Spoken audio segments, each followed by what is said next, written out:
일하다 죽지 않게 KBS는 노동건강연대와 함께 일하다 숨진 노동자 현황 매주 전해드리고 있는데요. 오늘로 2달이 됐습니다.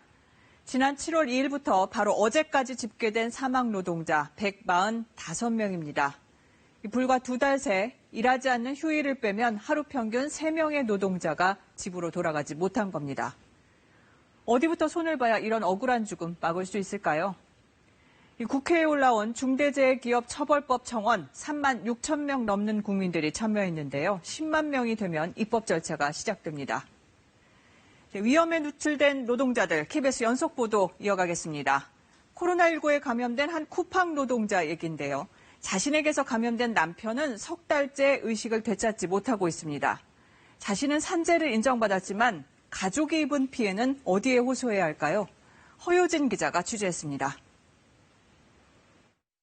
노트북, 키보드, 마우스 이런 주로 그 작업자들이 사용하는 그런 사무용품들에서 불안은 현실이 됐습니다.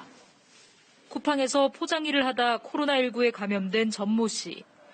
곧이어 딸과 남편도 확진 판정을 받았습니다. 26일 날 새벽 2시에 쿠팡에서 일했던 근로자들은 검사를 받으라고 문자가 왔더라고요. 확진이 되고 가족들까지 다 확진받아요.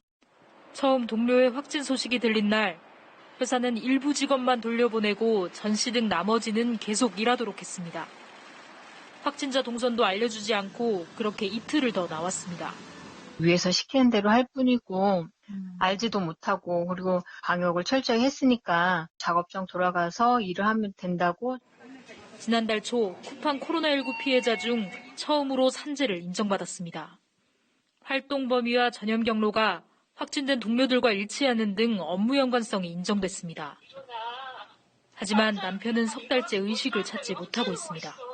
여보, 그만 자고 이제 일어나.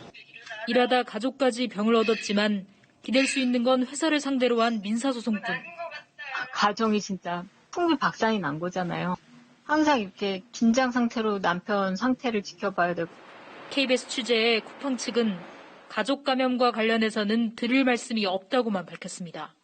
이런 코로나19와 같은 이런 특수한 상황에 산재보험법의 특례 조항 등을 통해서 그 가족에게까지 적용하는 이런 방안 등은 검토가 가능하고.